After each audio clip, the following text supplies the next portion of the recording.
اللهم صل على محمد وآل محمد. اعوذ باللہ من الشیطان اللعین الرجیم. بسم اللہ الرحمن الرحیم. رب اشرح لی صدری ویسر لی امری واحلل عقدۃ من لسانی یفقهوا قولی. ان اللہ وملائکتہ یصلون علی النبی یا ایھا الذین آمنوا صلوا علیہ وسلموا تسلیما.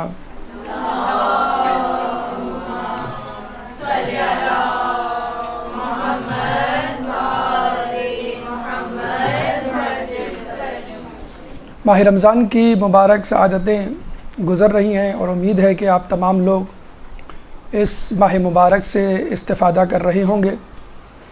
جہاں خداوند قدوس نے اس ماہ مبارک کو قرآن مجید اور روزوں سے مزین کیا، وہاں پر ہم دیکھتے ہیں کہ 3 اہم شخصیات کو بھی اسی ماہ رمضان سے منسوب کیا گیا. یعنی ہم 10 ماہ رمضان کو بی بی خدیجہ سلام اللہ علیہ کی شہادت مناتے ہیں. اس کے بعد 15 ماہ رمضان کو دوسرے امام حسن مجتبیٰ علیہ السلام کی ولادت، اور آخری عشرے میں 21 ماہ رمضان کو امیر المومنین کی شہادت. تو یہ 3 شخصیات 3 عشروں میں ایک عجیب اتفاق ہے کہ پہلا عشرہ رحمت کا عشرہ ہوا کرتا ہے. چنانچہ غالباً اللہ تعالیٰ کو یہ مقصود تھا کہ بی بی خدیجہ کی شہادت کو اس عشرے میں رکھ کے بتانا. یہ مقصود تھا کہ آپ کی شخصیت اسلام کے لیے رحمت تھی، کہ جس نے ساری دولت اسلام کی ترویج اور تبلیغ کے لیے جھونک دی. چنانچہ آپ کی شخصیت ابتداء اسلام میں اسلام کے لیے رحمت تھی. دوسرا عشرہ آپ نے سنا ہوگا، روایات کے مطابق مغفرت کا عشرہ ہوا کرتا ہے. تو یہ کیسے ممکن ہے کہ کوئی شخص سید الشباب اہل جنہ حسن و حسین کی شفاعت کے بغیر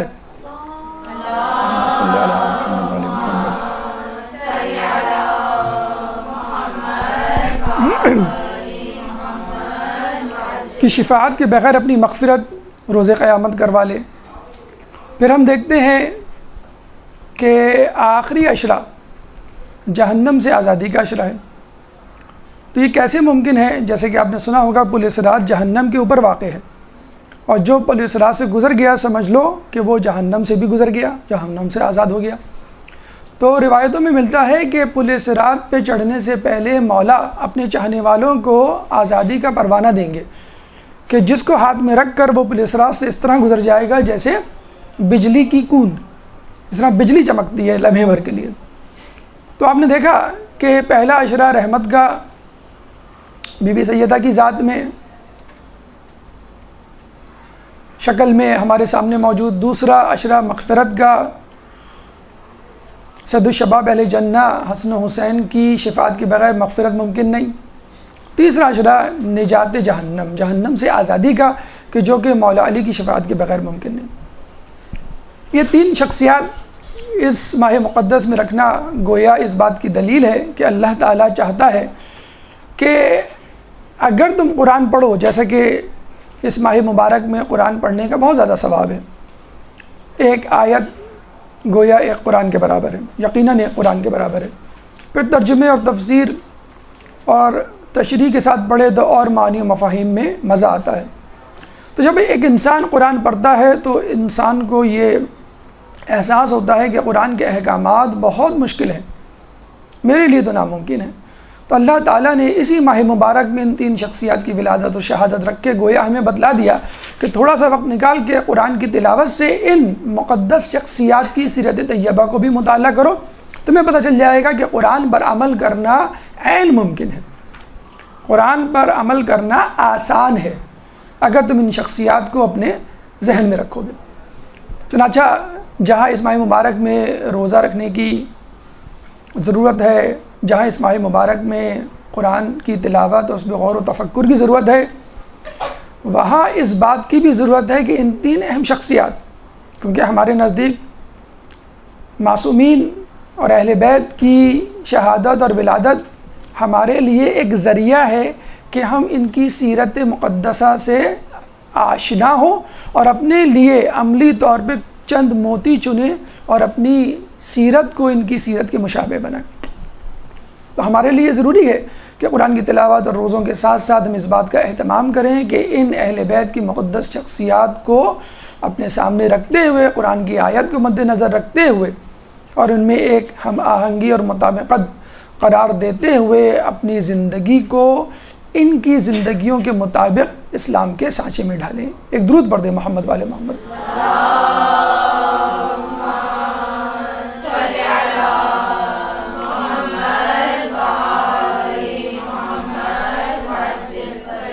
ان تینوں اہم شخصیات میں امام حسن علیہ السلام کی شخصیت ایک عجیب شخصیت ہے۔ وہ اس طرح کہ اس شخصیت کو جہاں رسول اللہ نے سید الشباب اہل جنہ کہا، یعنی جنت کا سردار کہا حسن حسین کو، وہاں یہ ایک عجیب بات ملتی ہے کتابوں میں کہ مذل المؤمنین کے لقب سے بھی نعوذ باللہ نوازا گیا۔ لوگوں نے آپ کو مومنین کو ذلیل کرنے والے کے لقب سے بھی نواز دیا، نعوذ باللہ۔ تو کیا عجیب تضاد ہے کہ رسول کہہ رہے ہیں کہ تم جنت کے سردار ہو، اور لوگ کہہ رہے ہیں کہ آپ نے مسلمانوں کو ذلیل و رسوا کر دیا۔ تو عجیب تضاد ہے، عجیب تنازع ہے شخصیت میں۔ آپ یہ کہہ سکتے ہیں بھائی اس طرح کا مذاق اور اس قسم کی تنقید اور اس قسم کے الزامات اور رقیق القابات جو ہے وہ رسول اللہ کو بھی دیے گئے، ساحر کہا گیا، مجنون کہا گیا، مولا علی کو بھی لوگوں نے کافر کہا، لیکن آپ یہ دیکھیں کہ رسول اللہ اور مولا علی پہ جو الزامات لگائے گئے وہ کفار نے لگائے، اور اگر نہیں لگائے تو الزام لگانے کے بعد ان کو دار اسلام سے خارج کر دیا گیا۔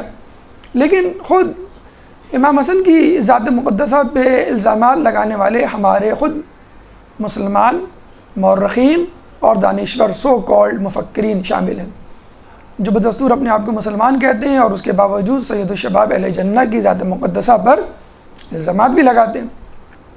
چنانچہ آج کی گفتگو انشاءاللہ سیرت امام حسن علیہ السلام کے حوالے سے ہوگی، اور اس کے ساتھ ساتھ آپ کی ذات مقدسہ پر لگنے والے الزامات، مثلا کثرت الازواج ایک الزام، اور ایک الزام صلح امام حسن کہ آپ نے جو ہے وہ عظیمت کا راستہ اختیار نہیں کیا بلکہ مصالحت کا، جس کی ضرورت نہیں تھی نعوذ باللہ۔ ان الزامات پر بھی انشاءاللہ روشنی ڈالی جائے گی۔ یہ ممکن نہیں کسی بھی معصوم اور اہل بیت کی ذات کو 1-1.5 گھنٹے کی نشست میں سمیٹ دیا جائے۔ تمام پہلو تو درکنار، ایک پہلو پر بھی تفصیل کے ساتھ روشنی نہیں ڈالی جا سکتی، لیکن بہرحال جیسے کہ ہم نے بتلایا کہ ولادت اور شہادت میں ہماری ہر مومن کی ایک ذمہ داری بنتی ہے کہ وہ ہر معصوم کی ولادت اور شہادت پر، ان کی سیرت پر ایک نظر ڈالے، درس سنے، کتاب پڑھے، ویب سائٹ وزٹ کرے، اور ایک اجمالی خاکہ چیدہ باتیں ہر پہلو سے متعلق اپنے لیے جمع کرے اور اس کو اپنی زندگی میں جاری ساری کرے۔ جیسے قرآن آپ کو کہا جائے، آپ کہہ سکتے ہیں بھئی میں ایک نشست میں، ایک دن میں، ایک وقت میں قرآن نہیں پڑھ سکتا، کوئی بات نہیں، ورتل القرآن ترتیلا، کہ قرآن کو تھوڑا تھوڑا آہستہ آہستہ ٹھہر کے پڑھو۔ تو یہ ذات مقدسہ بھی ایسی ہیں کہ جتنا آپ ان سے سیراب ہو سکتے ہیں ہو لیجئے، جتنی آپ کی استطاعت ہے، جتنی آپ کے اندر کمی ہے اس کو دور کرنے کے لیے انشاءاللہ اللہ تعالیٰ آپ کی توفیقات میں مزید اضافہ کرتا چلا جائے گا۔ چنانچہ آپ کی شخصیت کو اجمالی طور پہ جن مراحل کے تحت ہم آج آپ کے سامنے پیش کرنے جا رہے ہیں، اس میں سب سے پہلا مرحلہ مقدمے کا ہے جو کہ گزر چکا، دوسرا مرحلہ آپ کے بچپن کا یعنی بچپن کے واقعات، بلکہ دوسرا مرحلہ تعارف کا، تیسرا مرحلہ بچپن یعنی بچپن کے واقعات، چوتھا مرحلہ علمی کمالات جس میں آپ کے علمی فضائل بیان کیے جائیں گے، پانچواں مرحلہ آپ کے اخلاق حسنہ سے چند موتی آپ کے سامنے پیش کیے جائیں گے، چھٹا مرحلہ شجاعت، آپ کی شجاعت کے کارنامے جو عموماً مذکور نہیں، اوجھل ہیں لوگوں کی نظروں سے، چھٹا مرحلہ آپ کی شہادت کس طرح ہوئی، کس سازش کے تحت ہوئی، کس نے کی اور کیوں کر کی، نتائج کیا برآمد ہوئے۔ اس کے بعد آٹھواں مرحلہ نواں مرحلہ نہیں آٹھواں ہی مرحلہ ہے، آٹھواں مرحلہ آپ پہ اٹھائے جانے والے الزامات، لگائے جانے والے الزامات یعنی کثرت الازواج، پھر 9واں مرحلہ دوسرا الزام صلح امام حسن کے حوالے سے، اور آخری اور 10واں مرحلہ کلمہ کلام آخر۔ تو انشاءاللہ ہماری کوشش ہوگی اس گفتگو میں، اس نشست میں ان تمام پہلوؤں پہ تھوڑی تھوڑی ہم روشنی ڈالیں، اور اگر کوئی بات کہنے سے رہ جائے تو ہماری کم علمی بھی اس کو محمول کیا جائے۔ تو آئیے ہم اپنی گفتگو کے پہلے مرحلے یعنی تعارف امام حسن علیہ السلام کی طرف چلتے ہیں۔ درود پڑھ دیں محمد والے محمد پہ۔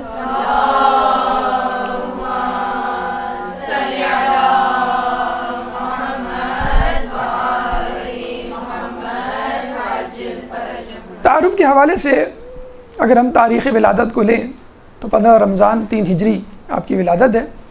آپ کی ولادت کے حوالے سے ایک خواب ام الفضل جناب زوجہ عباس رسول اللہ کے چچا نے خواب دیکھا کہ رسول اللہ کے جسم اقدس کا ایک ٹکڑا میری گود میں آ کے گر گیا ہے۔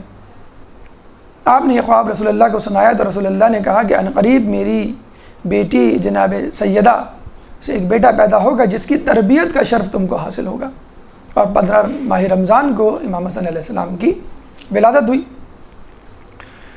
اور اس کے بعد آپ کی شہادت 28 صفر 50 ہجری کو ہوئی، گویا 47 سال کی عمر مبارک آپ نے پائی۔ اور یہ بھی ایک عجیب اتفاق ہے، رسول اللہ نے اپنی ولادت میں چھٹے امام جعفر صادق علیہ السلام کو ہم رکاب کیا،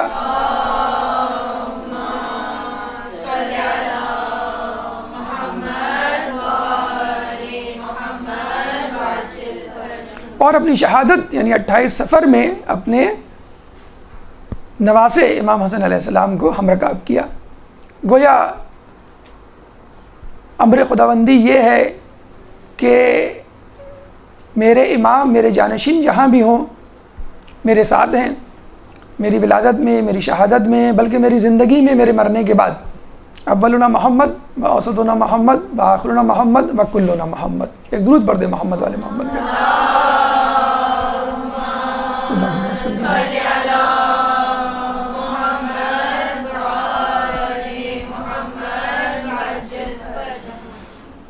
اس کے بعد اسمیات کی طرف چلتے ہیں۔ نام آپ کا حسن، اور کہا یہ جاتا ہے کہ آپ کے نام کی سبقت نہ علی نے کی نہ فاطمہ نے کی، بلکہ رسول اللہ نے بھی انتظار کیا۔ وما ينطق عن الهوى ان هو الا وحی یوحی کے مصداق یہ کیسے ہو سکتا ہے کہ کسی کام کو اذن خداوندی کے بغیر انجام دیا جائے۔ چنانچہ رسول اللہ نے انتظار کیا، جبرائیل علیہ السلام آئے اور یہ کہا کہ تم اپنے نواسے کا نام حسن رکھو، چونکہ علی بمنزلہ ہارون ہیں، چنانچہ ان کے بیٹے کا نام ہارون کے بیٹے شبر کی طرز پر ہونا چاہیے، اور شبر کو عربی زبان کے حوالے سے حسن کہا گیا۔ اور اس کے بعد آپ نے دیکھا ان کے دوسرے بیٹے شبیر کے حوالے سے آپ کے دوسرے بیٹے حسین کا نام، اور تیسرے بیٹے مبشر کے حوالے سے آپ کے تیسرے بیٹے محسن جو کہ شکوہ مادر میں شہید ہوا۔ کنیت ابو محمد، القاب میں ذکی، طیب، سبط رسول، نفس رسول، اور سب سے بڑا لقب سید الشباب اہل جنت۔ والد امیر المومنین، والدہ جناب سیدہ، پہلے انسان، پہلے امام، پہلے معصوم جن کو یہ شرف حاصل ہوا کہ جن کی والدہ بھی معصوم اور جن کے والد بھی معصوم۔ اس کے بعد یہ شرف امام حسین علیہ السلام کو حاصل ہوا۔ ازواج کے حوالے سے تفصیلی گفتگو انشاءاللہ اگلے مرحلے میں ہوگی۔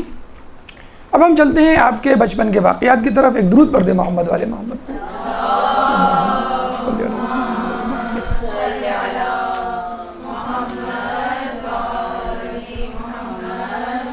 دیکھیں عموماً لوگوں میں یہ بات مشہور ہے کہ جب انسان بچہ ہوتا ہے تو جو کچھ وہ دیکھ رہا ہوتا ہے وہ لاشعوری انداز سے ہوتا ہے۔ اس کی آبزرویشن، اس کا مشاہدہ ایک طفل مکتب کی طرح ہوتا ہے، اور وہ اس طرح کا ادراک نہیں کر سکتا جس طرح کہ ایک بالغ عاقل آدمی کرتا ہے۔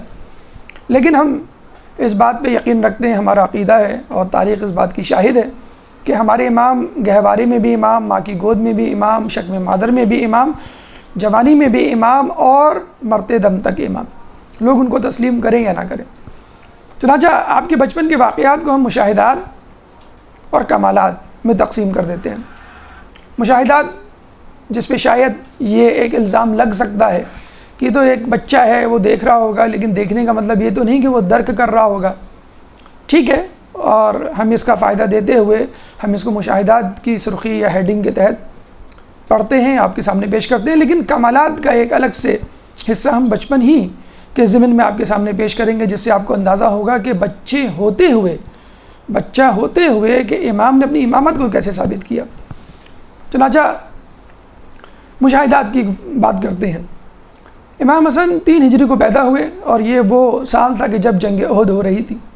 چنانچہ آپ نے گہوارے سے اس بات کا اندازہ کر لیا کہ کس طرح منافقین نے رسول اللہ کا ساتھ چھوڑا، اور کمزور ایمان کے لوگوں نے رسول اللہ کو میدان جنگ میں چھوڑ کر فرار کا راستہ اختیار کیا، اور اس حالت میں مولا علی مشکل کشا نے رسول اللہ کی جان بچائی.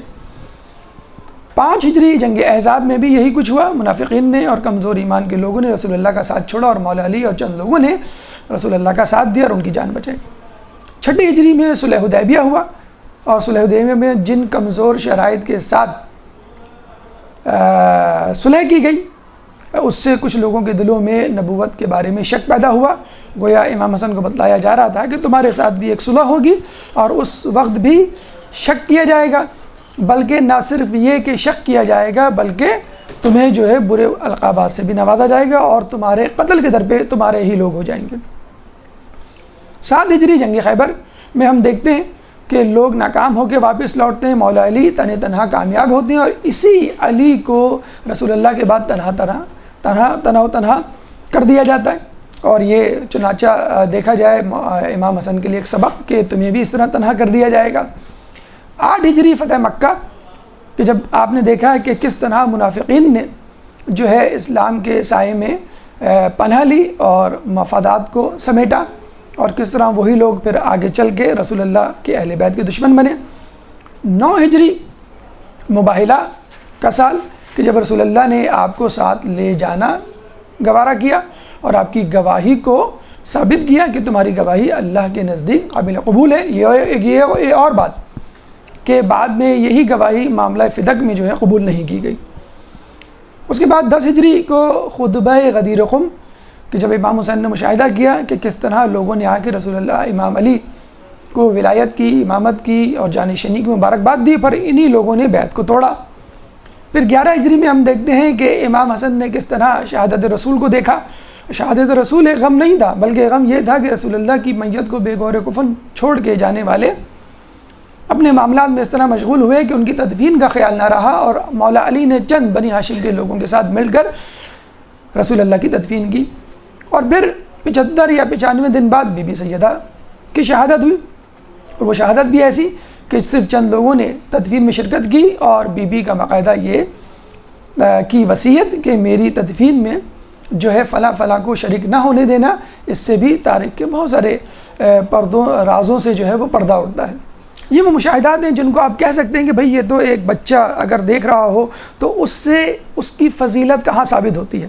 تو چلیے آئیے ہم بچپن کے ان کمالات کی طرف چلتے ہیں کہ جس سے امام حسن کی فضیلت بھی ثابت ہوتی ہے. ایک درود پڑھ دے محمد والے محمد میں.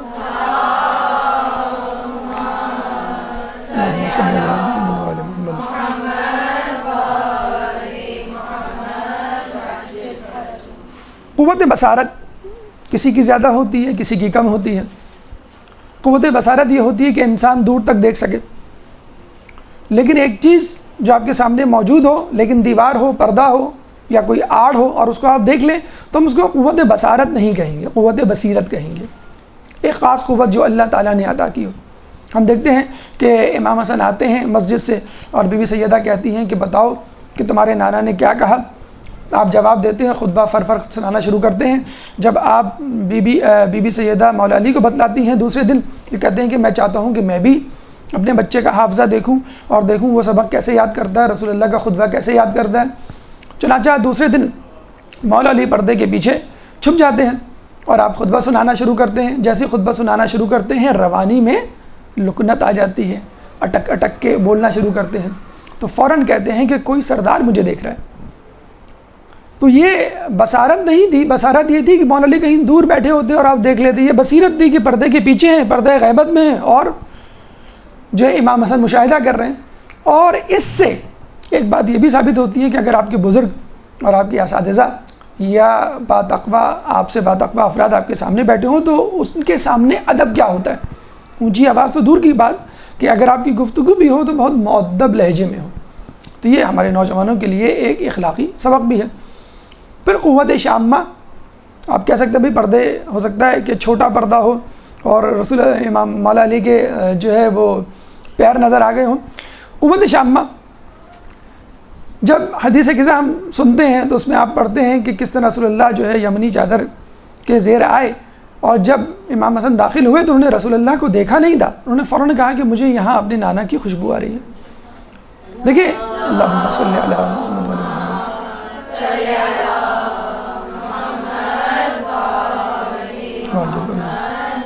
دیکھیں کھانے کی خوشبو ہوا کرتی ہے، عطر وغیرہ کی خوشبو ہوا کرتی ہے، پھول کی خوشبو ہوا کرتی ہے، رسول اللہ کی خوشبو.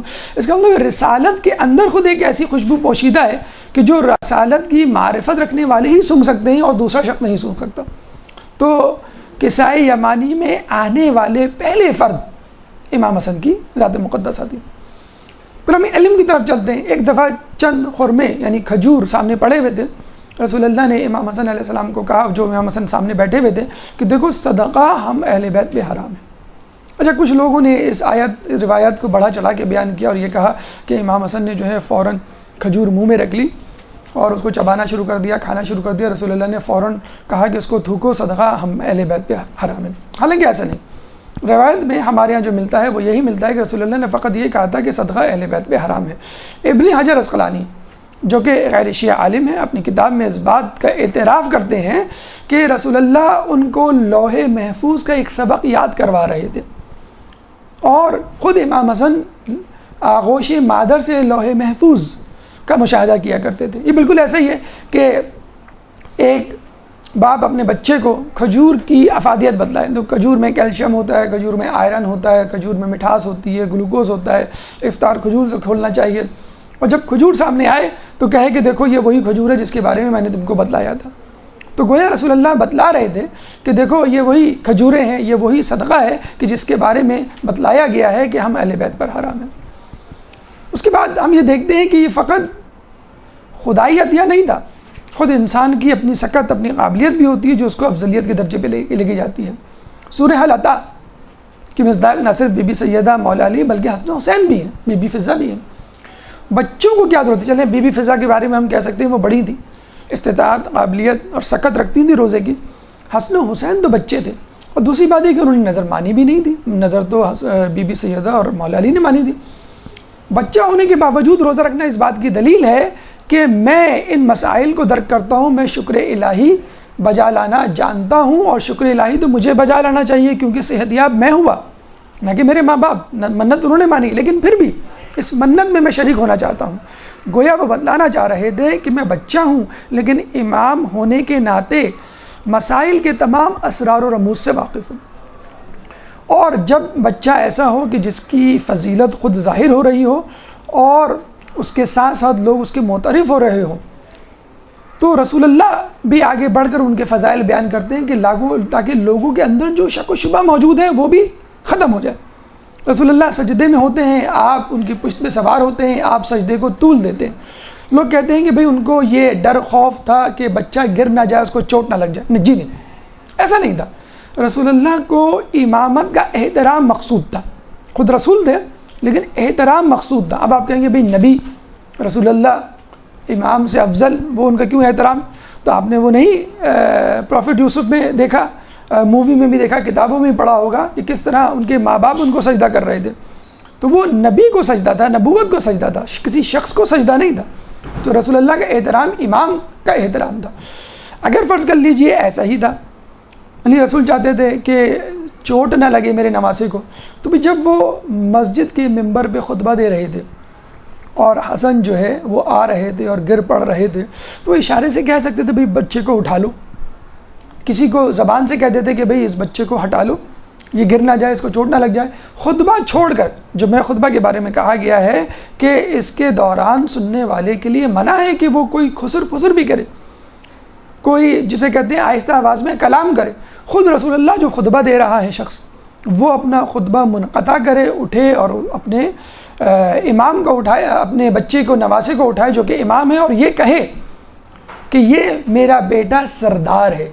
اسی وقت رسول اللہ نے یہ فیصلہ دے دیا کہ دیکھو میں اس کو جو اٹھا رہا ہوں نواسا ہونے کے ناطے نہیں اٹھا رہا، کسی شفقت کے مارے نہیں اٹھا رہا، اس لیے نہیں کہ یہ بچہ اس کو چوٹ لگ جائے گی، بلکہ اس لیے اٹھا رہا ہوں کہ یہ امام ہے، یہ سردار ہے.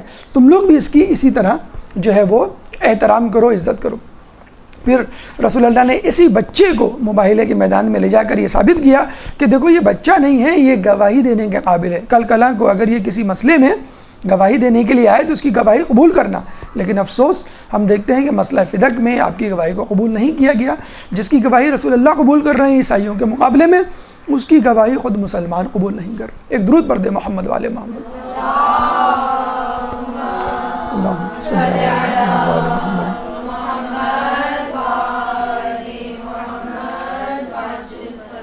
رسول اللہ بازار سے گزرتے ہیں، حسن و حسین دوش پر ہوتے ہیں، کوئی کہتا ہے کتنی اچھی سواری، فوراً ٹوک دیتے ہیں یہ بھی تو دیکھو سوار کتنا اچھا ہے.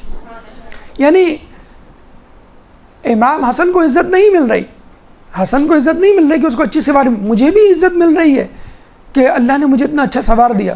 اور یقیناً رسول اللہ کے دوش پر یا تو حسن سوار ہو سکتے ہیں یا ان کا باپ امیر المومنین، جنہوں نے آپ کے دوش مبارک پہ اللہم صلی علی محمد.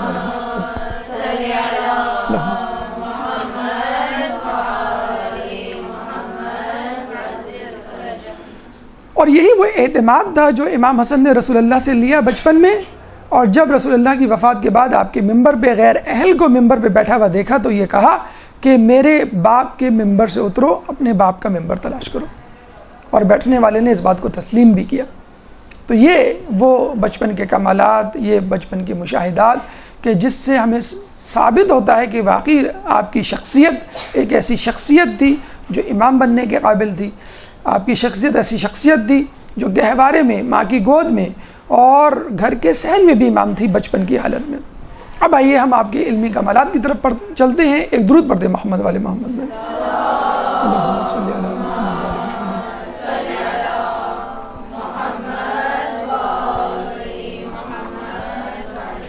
اس وقت روم میں امام علی کے دور میں اور اس سے پہلے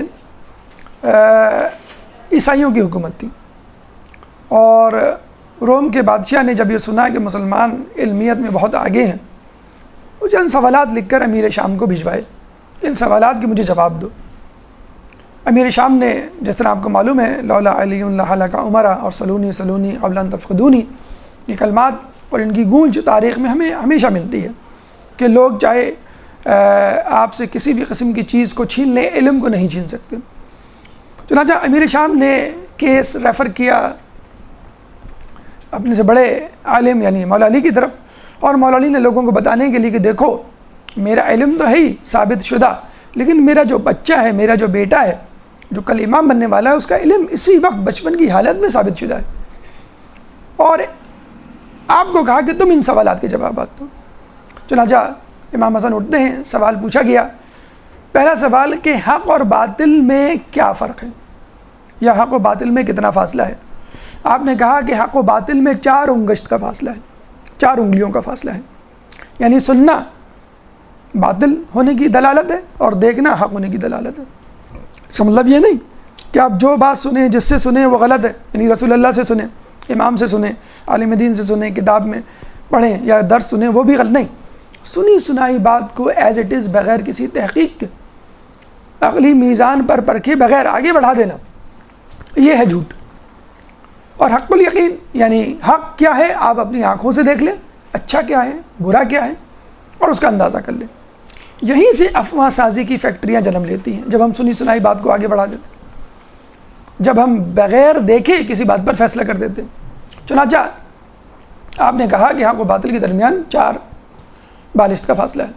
اچھا، علماء اعلام نے ماشاءاللہ جو کہ سمندر سے فقط اپنی پیاس نہیں بجھاتے، مچھلیاں نہیں پکڑتے بلکہ سمندر میں غوطہ لگا کر اس کے موتی اس کے اصل خزانے تک پہنچتے ہیں۔ علماء اعلام نے جیسا کہ ہمیں معلوم ہے کہ ایک ایک آیت کے 70 معنی مذکور ہیں، ہاں ظاہری بھی ہیں اور باطنی بھی ہیں، اسی طرح امام کی روایتوں میں بھی کئی معنی موجود ہیں۔ تو علماء اعلام نے یہ کہا کہ دیکھیں ان جوابات میں بھی امام کی دور اندیشی ہے کہ وہ ایک پیغام پہنچا رہے ہیں امیر شام کو۔ مثلا جب امام نے کہا کہ حق الیقین یعنی دیکھنا حق ہے اور سننا باطل ہے، حق و باطل کے درمیان فاصلہ 4 انگشت کا ہے، تو امام یہ کہنا چاہ رہے ہیں کہ تم وہ ہو جو سنی سنائی باتوں پر یقین رکھتے ہو، اور میں وہ ہوں جو دیکھ کر فیصلہ کرتا ہے۔ یعنی اہل بیت کے سامنے جبرائیل آ رہے ہیں، جبرائیل جا رہے ہیں، قرآن کی آیتیں نازل ہو رہی ہیں، رسول اللہ کی نشست و برخاست قول و فعل ان کے سامنے، آنکھوں کے سامنے، قرآن اور سنت دونوں اہل بیت کے گھرانے میں موجود، اپنی آنکھوں سے اس کا مشاہدہ کر رہے ہیں۔ تو ہمیں بتلاؤ کہ ہم سے زیادہ سچا کون ہوگا، ہم سے زیادہ بہتر فیصلہ کرنے والا کون ہوگا؟ چنانچہ ہم حق ہیں، حق الیقین ہیں، اور یقین کو اپنی آنکھوں سے دیکھنے والے ہیں، اور تم باقی افراد سننے والے ہو، چاہے ہم سے سنو چاہے دوسروں سے سنو۔ اگر ہم سے سنا تو ٹھیک، یا ہمارے مقرر کردہ نمائندے سے سنا تو ٹھیک، لیکن اپنے طور پر سنا اور فیصلہ کیا تو وہ غلط ہے۔ یہ ہے حق اور باطل کا فیصلہ کے درمیان فرق۔ پھر دوسرا سوال کیا گیا کہ زمین اور آسمان میں کتنا فاصلہ ہے؟ امام نے بہت اچھا جواب دیا کہ زمین اور آسمان میں بقدر آہ مظلوم فاصلہ ہے۔ جتنی دیر ایک مظلوم کی آہ کو زمین سے آسمان تک جانے میں لگتی ہے، بس اتنا ہی فاصلہ ہے۔ اب امام نے بڑے لطیف پیرائے میں ایک طنز بھی کر دیا اور یہ بتلا بھی دیا کہ دیکھو جو تم مظالم کر رہے ہو سکتا ہے وہ کچھ لوگوں سے ڈھکے چھپے ہوں، لیکن اللہ سے ڈھکے چھپے نہیں۔ تم جن لوگوں پر ظلم کر رہے ہو ان کی کوئی نہیں سن رہا، ٹھیک ہے، لیکن خدا تو سن رہا ہے، اس کی لاٹھی تو بے آواز ہے، وہ اگر اس دنیا میں نہیں تو کم از کم قیامت میں تو فیصلہ کرے گا۔ پھر امام سے تیسرا سوال کیا گیا کہ مشرق اور مغرب کی کتنی مسافت ہے؟ تو امام نے جواب دیا بقدر سیر آفتاب، جتنی دیر آفتاب کو یعنی سورج کو مشرق سے مغرب میں جانے کا وقت لگتا ہے اتنی ہی مسافت ہے، یعنی 1 دن کے برابر۔ گویا یہ کہنا چاہ رہے ہیں کہ تمہارے ظلم کا گواہ تو خود آفتاب بھی ہے۔ تمام لوگوں سے تمام مظالم یا کچھ مظالم چھپ سکتے ہیں، لیکن آفتاب جو کہ ایک CCTV کیمرہ ہے اس سے تمہارے مظالم نہیں چھپ سکتے۔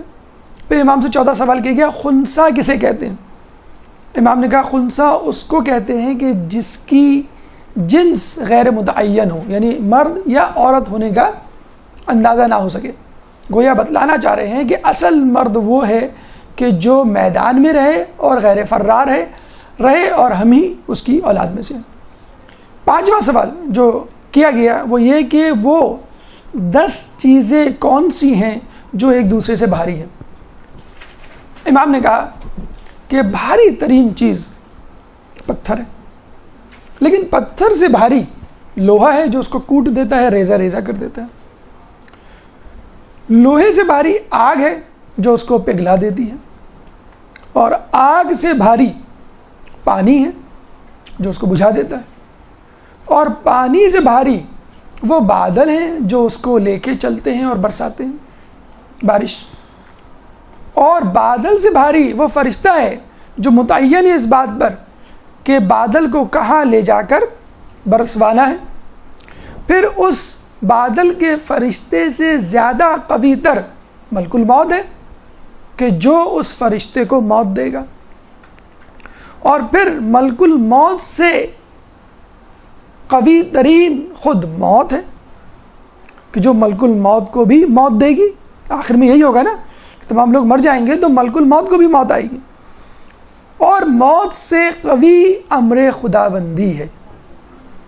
گویا امام یہ بتلانا چاہ رہے ہیں کہ ہو سکتا ہے کہ تم پتھر کے مالک بن جاؤ، لوہے کے مالک بن جاؤ، پانی کے مالک بن جاؤ، آگ کے مالک بن جاؤ، بادلوں کے مالک بن جاؤ، فرشتوں کے مالک بن جاؤ، ملک الموت موت کے، لیکن امر خداوندی کے مالک تو پھر بھی نہیں بن سکتے، اور یہ امر خداوندی ہمارے پاس ہے۔ ایک درود پڑھ دے محمد والے محمد.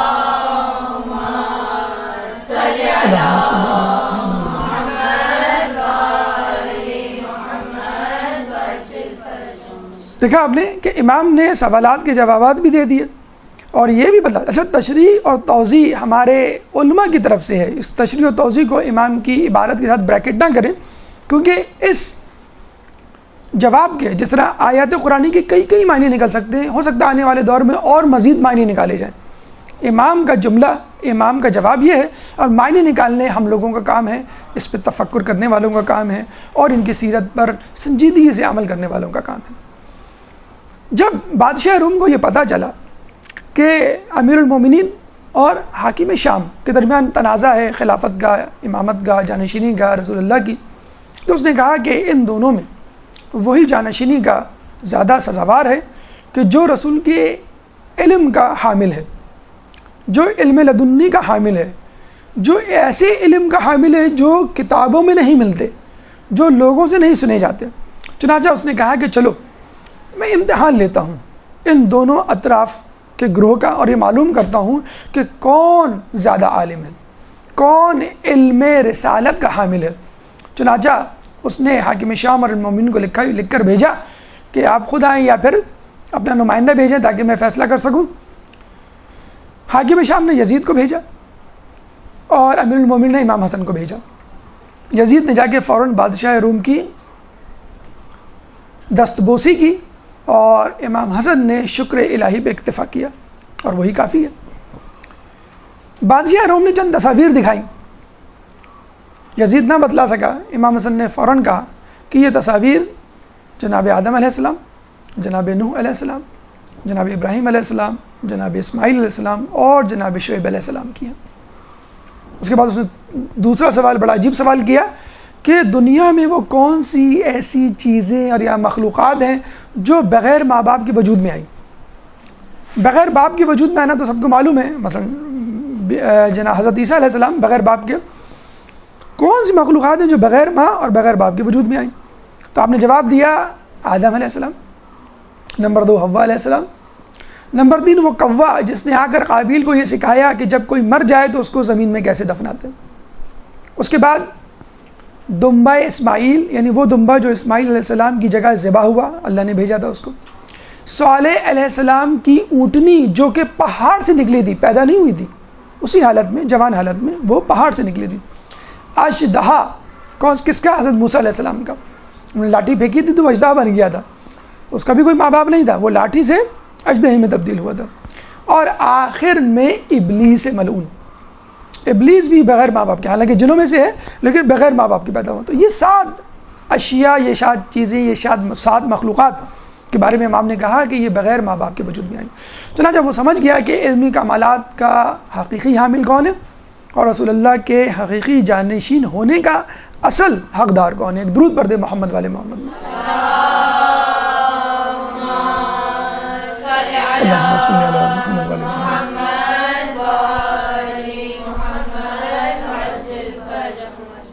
اب آئیے آپ کے اخلاق کی طرف, اور دیکھا جائے کہ یہی وہ اہم ترین پہلو ہے کہ جس میں ہمیں عملی اسباق ملتے ہیں. علم کے متعلق آپ کہہ سکتے ہیں کہ بھائی آپ کا علم لدنی تھا, ہم اس کے حامل نہیں ہو سکتے, اگر ہو بھی گئے تو چند ایک الفاظ, لیکن بہرحال اخلاق تو ایسے ہیں کہ جن پہ ہم عمل پیرا ہو سکتے ہیں, اور تمام کے تمام اخلاقی پہلو عمل کرنے کے قابل ہیں.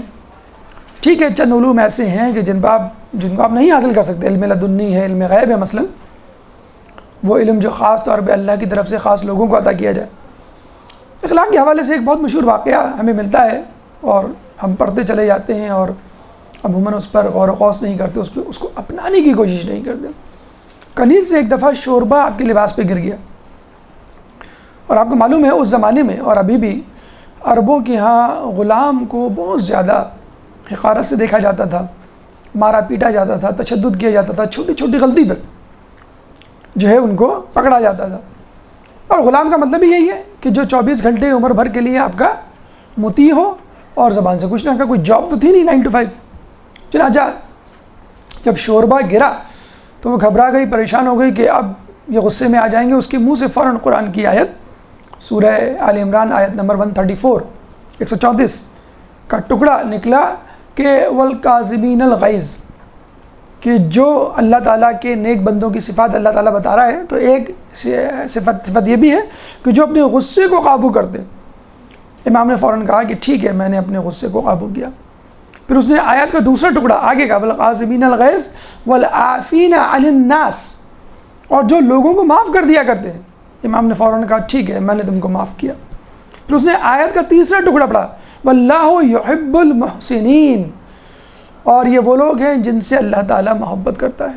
والکاظمین الغیظ والعافین عن الناس واللہ یحب المحسنین، سورہ آل عمران آیت نمبر 134۔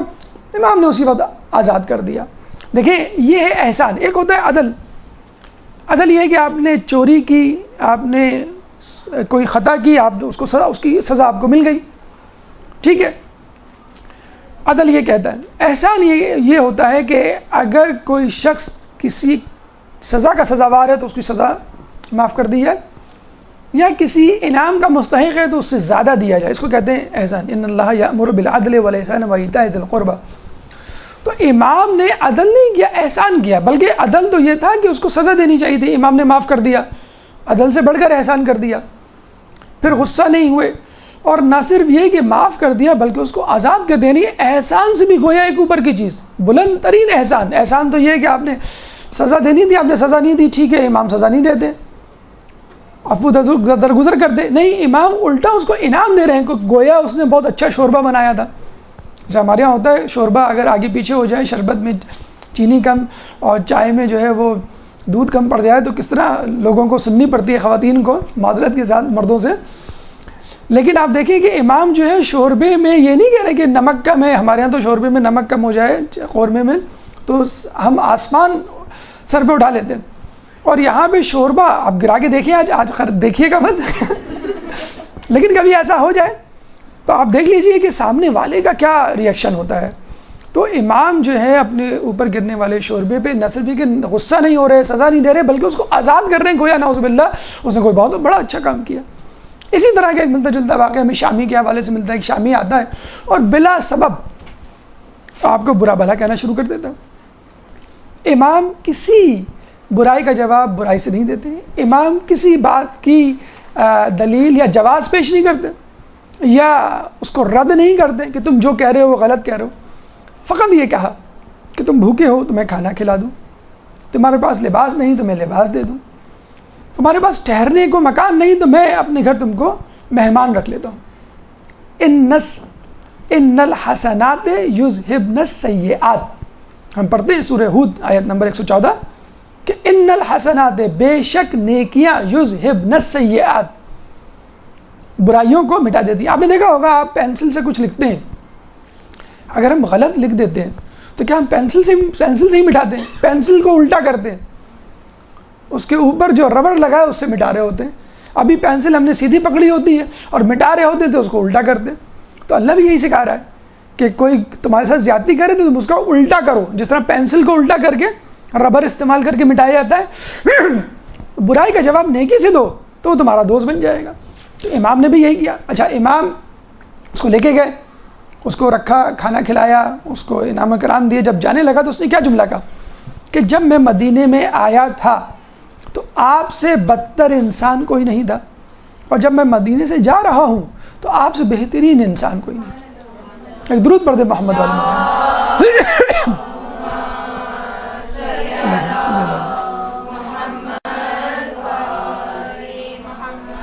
یہ ایک بہترین پیغام ہے ماہ رمضان کے حوالے سے خصوصی طور پہ، کہ اگر کسی سے کوئی غلطی ہو جائے تو نہ صرف یہ کہ معاف کیا جائے بلکہ اس کی حوصلہ افزائی کی جائے۔ غلطی پہ حوصلہ افزائی نہیں، کوئی بات نہیں، تم سے غلطی ہو گئی، کوئی بات نہیں، تمہاری طبیعت ٹھیک نہیں ہوگی، کوئی بات نہیں، تمہارے سر میں درد ہو رہا ہے، کوئی بات نہیں، تم نے دیکھا نہیں، وغیرہ وغیرہ۔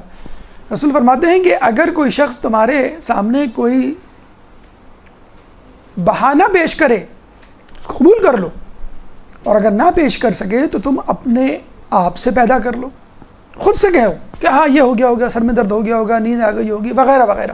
لیکن ہمارے یہاں کیا ہوتا ہے، غلطیوں کو نوٹ کیا جاتا ہے، سب کے سامنے غلطیوں پر ٹوکا جاتا ہے، کہا جاتا ہے کہ تعریف سب کے سامنے، اور تنبیہ اکیلے میں. ہمارے الٹا ہوتا ہے، تعریف تو کی ہی نہیں جاتی، اور تنبیہ یا جسے کہتے ہیں کہ ڈانٹ ڈپٹ بچوں ہی کی صحیح سب کے سامنے. ہر کسی کا ایک ظرف ہوتا ہے، ایک ڈگنیٹی ہوتی ہے، ایک عظمت ہوتی ہے، عزت نفس ہوتی ہے جس کا ہمیں خیال رکھنا چاہیے. صحابت کے اعتبار سے سنیے، ایک دفعہ حکیم شام مدینے آیا اور اس نے جب دیکھا کہ مدینے والے اس کے مخالف بن رہے تو حکیم شام نے یہ کہا کہ چلو میں لوگوں میں انعام و کرام تقسیم کروں، جس طرح ہمارے یہاں حکومتیں اسکیم نکالتی ہیں، بے روزگاری اسکیم، فلاں اسکیم. تو اس نے لوگوں کو کہا کہ تمام لوگ آ جائیں اور میرے خزانے سے جو چاہیں لے. لوگ آتے گئے، وہ نوازتا رہا، لیکن اس نے دیکھا کہ امام حسن نہیں آئے. مغرب ہونے کو آ رہی تھی، دن ختم ہو رہا تھا، دربار بند ہونے کو تھا. اس نے خصوصی طور پہ آپ کو بلوایا اور کہا کہ ان کو بلاؤ، میں ان کو بھی نوازنا چاہتا ہوں. بلایا، امام جو ہے کسی فتنے سے بچنے کے لیے چلے گئے اور اس نے پھر جو ہے آپ کو نوازنا شروع کیا. اور کس طرح نوازا؟ یہ کیا کہ نوازا کہ میں نے صبح سے لے کے رات تک، شام تک، اب تک جتنا لوگوں میں تقسیم کیا ہے اتنا میں آپ کو دیتا ہوں. اور جب وہ واپس جانے لگے تو حاکم شام کے دربان نے آپ کی جوتیاں سیدھی کر دیں. آپ نے وہ تمام مال اس دربان کو دے دیا، یہ بتانے کے لیے کہ جتنے مال کے حقدار تم ہم کو سمجھتے ہو، جتنے مال کا حقدار، اتنا مال کا حقدار تو ہمارے نزدیک تمہارا دربان ہے. اللہم صلی علی محمد.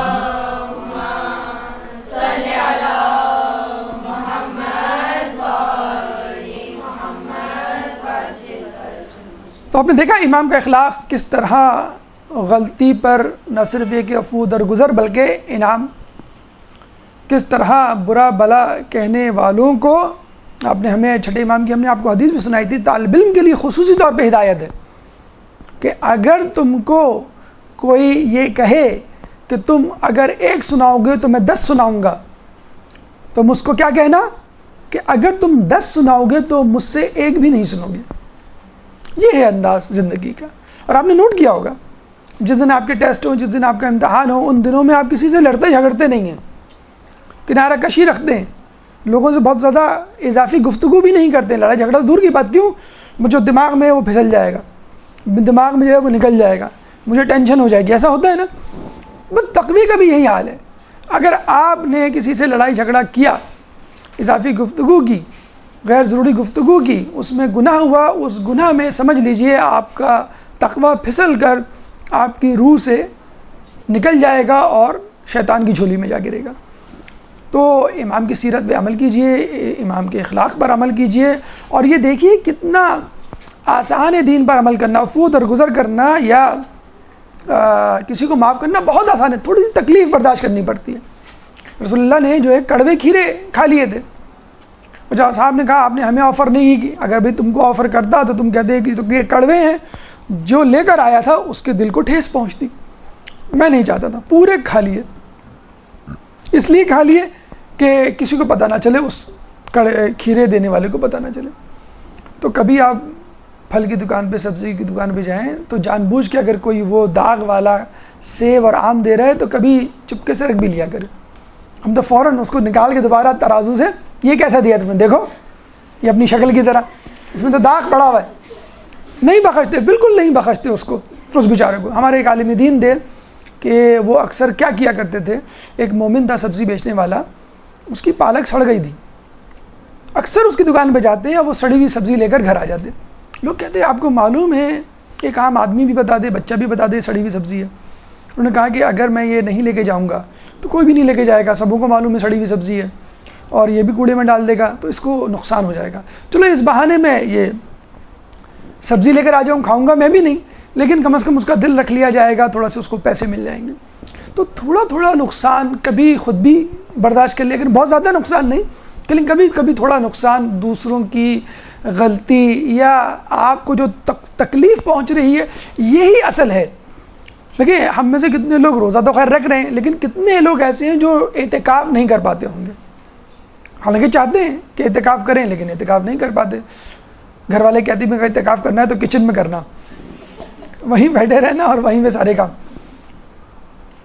کسی تکلیف پر صبر کرنا، خلاف مزاج تکلیف پر صبر کرنا، 1 گھنٹہ صبر کرنا 9000 سال اعتکاف سے بہتر ہے.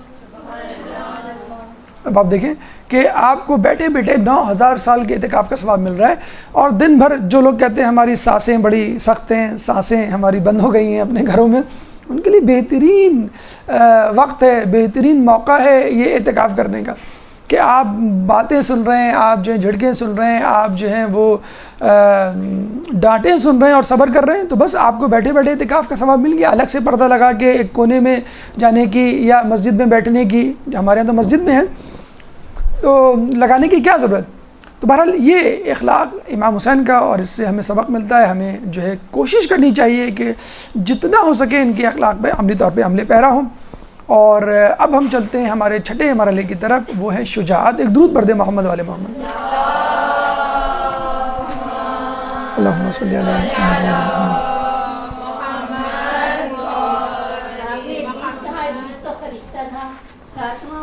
درس کے بعد پوچھ لیے گا۔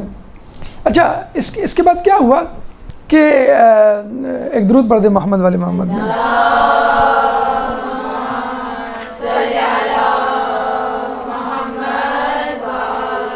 فرشتہ نہیں تھا، وہ جن تھا، وَكَانَ مِنَ الْجِنِّ، قرآن میں آیت موجود ہے، ابلیس جو ہے وہ جن تھا۔ حضرت علی کے حکم سے جو شیر تصویر سے باہر آ کر نکلا تھا اور اس نے آدمیوں کو آپ نے حکم دیا تھا کہ ان کو کھا جاؤ، تو وہ ہے، وہ شیر ہے ساتواں بغیر ماں باپ کے۔ بہرحال جو میں نے جہاں پڑھا ہے وہاں پہ شیطان کا یعنی ابلیس کا تذکرہ ہے، اور ابلیس جن تھا، فرشتہ نہیں تھا، جن تھا۔ وَكَانَ مِنَ الْجِنِّ قرآن میں موجود ہے یہ۔ ایک درود پڑھ دیں محمد والے محمد۔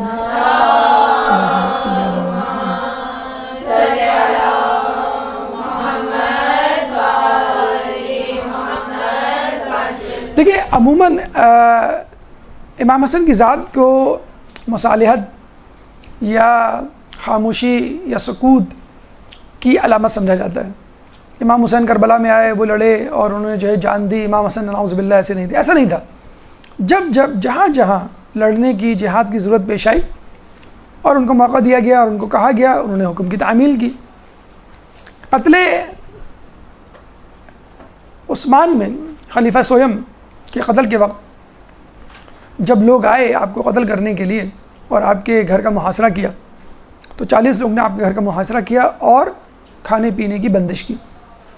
حسن و حسین کو امام علی نے باقاعدہ جو ذمہ داری سونپی تھی کہ تم پانی پہنچانا۔ اس کا طریقہ یہ ہوا کرتا تھا کہ پانی کس طرح پہنچایا جاتا تھا کہ کپڑا لیتے تھے، وہ کپڑے کو پانی میں بھگوتے تھے اور اس کپڑے کو محل کی دیوار سے دوسری طرف سے پھینک دیا کرتے تھے، اور پھر جو اندر افراد تھے ان کے اہل خانہ اس کپڑے کو لے لیتے تھے، اس کپڑے کو نچوڑ کر اپنی پیاس بجھاتے تھے۔ دیکھیے یہ وہ لوگ ہیں کہ جنہوں نے لوگوں کو پانی دے کر ان کی جانیں بچائیں، اور انہی لوگوں پر پانی بند کیا گیا۔ جنگ صفین میں مولا علی نے جب نہر پہ قبضہ کیا تھا تو اس وقت اپنی فوج کے سپاہیوں کو بھی اور دشمن کی فوج کے سپاہیوں کو بھی اجازت دی تھی کہ وہ پانی لے سکتے ہیں، لیکن جب دشمن کی فوج قبضہ کرتی تو مولا علی کی فوج کے سپاہیوں کو اجازت نہیں دیتی۔ تو اپنی جان پہ کھیل کر، حالانکہ ان کی جان جانے کا خدشہ تھا، خلیفہ سویم کو اور ان کے اہل خانہ کو پانی پہنچانے کا جو ہے ذمہ خود امام حسین نے لیا۔ جنگ جمل میں جناب عائشہ جب حضرت علی سے لڑنے کے لیے آئیں تو ان کو بصد و احترام میدان جنگ سے مدینہ پہنچانے کی ذمہ داری خود آپ کے ذمے مولا علی نے لگائی۔ پھر جنگ صفین میں کوفے میں جب شورش برپا ہوئی تو وہاں کے لوگوں کو کام ڈاؤن کرنے کے لیے اور ان کو سمجھانے کے لیے عمار یاسر امام حسن کا انتخاب کیا، اور یہ امام حسن علیہ السلام کی جوش خطابت تھی کہ جس کی وجہ سے 9,500 کا لشکر تیار ہوا، اور پھر وہ مولا علی سے آ کے ملا۔ اب آئیے شہادت کی طرف چلتے ہیں کہ جب حاکم شام نے یہ دیکھا کہ میری تمام تدبیریں جو ہے ناکارہ جا رہی ہیں اور دن بدن آپ کی مقبولیت میں اضافہ ہو رہا ہے، اور آپ کے والد کی شہادت کے باوجود آپ جو ہیں وہ لوگوں میں بطور امام، بطور خلیفہ مشہور ہو گئے، معروف ہو گئے، قبول کر لیے گئے، تو اس نے باقاعدہ ایک لشکر تیار کیا۔ مولا علی کی جب شہادت ہوئی تو آپ کو معلوم ہے کہ نماز کو مکمل امام حسن نے کیا، اور یقیناً وہ بہت کڑا وقت تھا، یعنی ٹھیک ہے جتنا بھی کڑا وقت تھا لیکن مولا علی کے زمانے تک مشکل کشا تو موجود تھا، کتنا بھی کڑا وقت تھا، مولا علی تو موجود تھے، لوگوں کے ڈھارے سے ایک آسرا تھا. مولا علی کے بعد آپ دیکھ سکتے ہیں کہ کتنی زیادہ مشکل لوگوں کو پیش آ رہی ہوگی. اب کیا ہوگا؟ اس مشکل وقت میں امام حسن نے وہ باغ ڈور سنبھالی. خوارج، پھر حاکم شام، پھر کمزور ایمان کے لوگ، ان تمام کو. تو پہلا جو خطبہ دیا، اس پہلے خطبے میں آپ نے امام علی کے فضائل بیان کی، اہل بیت کے فضائل بیان کیے، اپنا تعارف کروایا. اور اس کے بعد جب لوگوں نے یہ دیکھا کہ اصل حقیقت کیا ہے اور امام بننے کا حقدار کون ہے، تو 40,000 لوگوں نے اسی وقت آپ کی بیعت کی اور آپ کو خلیفہ تسلیم کیا. اور جب یہ آپ اندازہ لگا سکتے ہیں کہ جب یہ خبر وہاں پہنچی ہوگی شام، حاکم شام کے وقت کے پاس، تو وہ اس کے اوپر ایک بام شیل گرا ہوگا کہ 40,000 لوگ ایک دم سے آپ کی خلافت کی بیعت کے لیے تیار ہو گئے. اس نے 60,000 کا لشکر تیار کیا. 40,000 لوگوں کی بیعت کا مطلب ہے بچے، بوڑھے، ضعیف، بچے، بوڑھے، عورتیں اور جوان. تو ظاہر سی بات ہے 40 کے 40 لڑنے کے قابل تو نہیں تھے. امام حسن نے 12,000 افراد کو اس میں سے منتخب کیا اور لڑنے کے لیے روانہ کیا. حاکم شام 60,000 کا لشکر اور امام حسین کا 12,000 کا لشکر، 12 پنجے 60، 5 گنا زیادہ بڑا لشکر تھا حاکم شام کا. لیکن اس کے باوجود ایک پریشانی، ایک خوف کہ ہم کو شکست نہ ہو جائے، اس نے ایک افواہ پھیلا دی کہ امام حسن علیہ السلام نے مجھ سے صلح کر لی ہے. جب یہ افواہ پھیلی تو لوگوں میں بھگدڑ مچ گئی، پھوٹ پڑ گئی. بالکل ایسا ہی ہوا جیسے جنگ صفین میں ہوا تھا. جنگ صفین میں جب قرآن کو نیزوں پر رکھ کر بلند کیا گیا تو پھوٹ پڑ گئی. کچھ لوگوں نے کہا کہ بھئی قبول کر لیں حکم قرآن کا، کچھ لوگوں نے نہیں قبول کرے.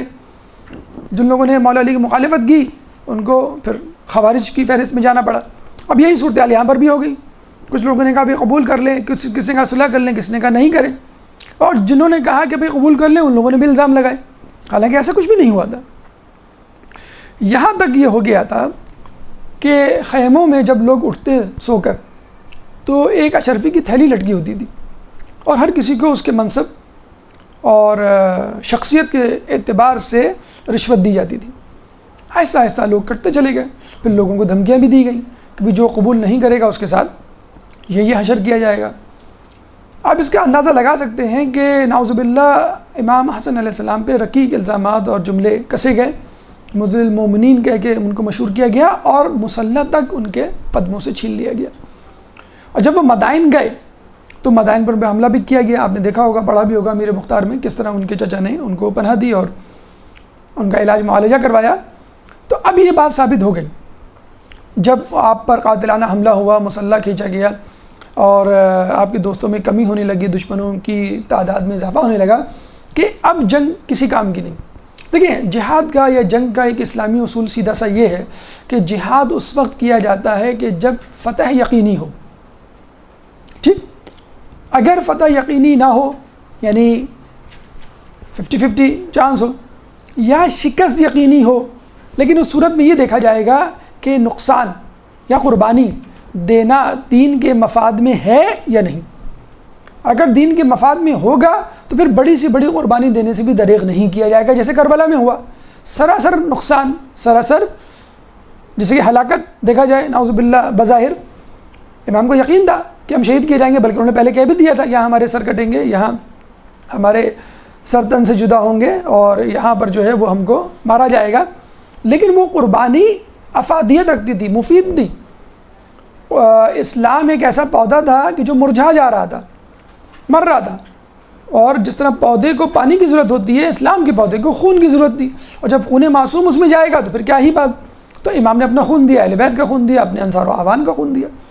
تو یہ اگر بات ذہن میں رکھ لی جائے کہ یا تو فتح یقینی ہو یا شکست کی صورت میں، نقصان کی صورت میں فائدہ ہو رہا ہو، کوئی افادیت ہو، اسلام کی سربلندی ہو، اس کے لیے کوئی مثبت پہلو ہو، تو پھر آپ اس کو کر سکتے ہیں. مثلا ہم دیکھتے ہیں کربلا میں نقصان ہی نقصان تھا، لیکن آگے چل کر اس کا فائدہ ہوا. چنانچہ امام جو ہے وہ صلح پر آمادہ ہوگا. یہ بھی آپ دیکھ لیجئے کہ صلح کی ابتدا امام کی طرف سے نہیں ہوئی. امام نے نہیں کہا کہ چلو میں صلح کر لیتا ہوں. حاکم شام نے سادہ کاغذ بھیجا اور یہ کہا کہ بھئی یہ سادہ کاغذ، اس پہ آپ شرائط لکھیں اور خود ہی دستخط کر دیں، بلینک چیک. حاکم شام نے بھیجا تھا، آپ نے نہیں منگوایا تھا، آپ نے نہیں کہا تھا کہ بھئی میں صلح کرنا چاہتا ہوں. حاکم شام کو کہا گیا، حاکم شام نے کہا کہ یہ سادہ کاغذ ہے، اس پہ جو شرائط آپ لکھیں. دیکھیں چاہتے تو وہ زر و جواہرات مانگ سکتے تھے، دنیا مانگ سکتے تھے، کسی چھوٹے علاقے کی حکومت مانگ سکتے، کچھ بھی مانگ سکتے تھے، لیکن انہیں جو شرائط رکھی اس سے آپ کو اندازہ ہو جائے گا کہ کس طرح جو ہے امام نے جو ہے وہ فائدہ اٹھایا. خیر بہرحال جب حاکم شام نے یہ دیکھا کہ اس سے ہمارا کام نہیں بن رہا تو اس نے آپ کے قتل کا منصوبہ بنایا، اور اس کے لیے آپ کی بیوی جودہ بن اشعث بن کندی، اشعث بن کندی کا نام سنا ہوگا، جس کے بارے میں کہا جاتا ہے کہ بغض معاویہ میں علی کے ساتھ آ کے ملا تھا. جودہ بن اشعث کو منتخب کیا اور یہ لالچ دیا کہ میں تمہیں 1,00,000 درہم دوں گا اور اپنی بیٹے کی شادی تم سے کرواؤں گا. اور جب اس بیچاری اس لیے کہیں گے کہ جب اس نے زہر دے کر وہاں کا رخ کیا تو کہا گیا کہ جب تم نے اپنے شوہر سے وفا نہیں کی تو تم میرے بیٹے سے کیا وفا کرو گی، اور لاش کو اس کی قتل کروا کر دریا میں ڈال دیا گیا. نہ خدا ملا، نہ نبی صلی اللہ علیہ وسلم، نہ ادھر کے رہے، اور اہل بیت کے مارنے والوں کو، تکلیف دینے والوں کو، قتل کرنے والوں کو کچھ بھی نہیں ملا. کربلا کے قاتلین کے بارے میں بھی آپ نے پڑھا کہ کتنا ودن منتھس ودن ایئرز ان کو موت آئی. جودہ بن اشعث نے، اچھا یہاں بھی ایک بات مد نظر رہے کہ فقط یہ پہلی مرتبہ نہیں تھا جودہ بن اشعث نے زہر دیا، اس سے پہلے بھی امام کو زہر دے کے ہلاک کرنے کی، شہید کرنے کی کوشش کی گئی. امام ہر مرتبہ بچ گئے اور وہ زہر نہیں کھایا، وہ مشروب نہیں پیا. اچھا یہاں پر ایک سوال کا جواب بلکہ ہمیں مل جاتا ہے جو ہمارے کچھ لوگ اٹھاتے ہیں کہ اگر امام کو معلوم ہے کہ اس انگور میں زہر ہے، امام کو معلوم ہے کہ اس شربت میں زہر ہے، تو امام کیوں پیتے ہیں؟ یہ تو خودکشی ہوئی. تو آپ دیکھیے امام حسن علیہ السلام نے اس سے پہلے جو کوششیں ہوئیں ہلاک کرنے کی، اس میں سے صاف بچ کے نکل گئے. ان کو اس وقت بھی معلوم تھا جودہ بن اشعث کے دیے گئے شربت میں یا کھانے میں زہر ہے، اور پہلے بھی معلوم تھا، لیکن پہلے امر خداوندی، رضا الہی ساتھ نہیں تھی.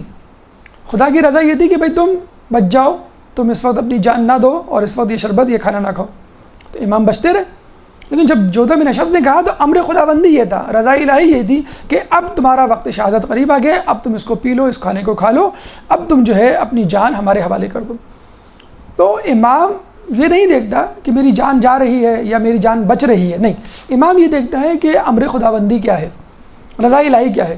اگر رضا الہی اس میں ہے کہ میں کھا کے مر جاؤں، ٹھیک ہے میں کھا کے مر جاؤں گا. رضا الہی اس میں ہے کہ میں اس سے پرہیز کروں اور بچ جاؤں، تو ٹھیک ہے میں بچ جاؤں گا. جودہ بن اشعث کے زہر پر آپ کی شہادت ہوئی، اور یہ کہا جاتا ہے حاکم شام نے باقاعدہ سجدہ شکر ادا کیا. اس کے بعد آئیے ہم ان 2 الزامات کی طرف چلتے ہیں جو آپ کی ذات مقدسہ پہ اٹھا گئے، ایک کثرت الازواج اور صلح امام حسن. ایک درود پڑھ دیں محمد والے محمد پہ.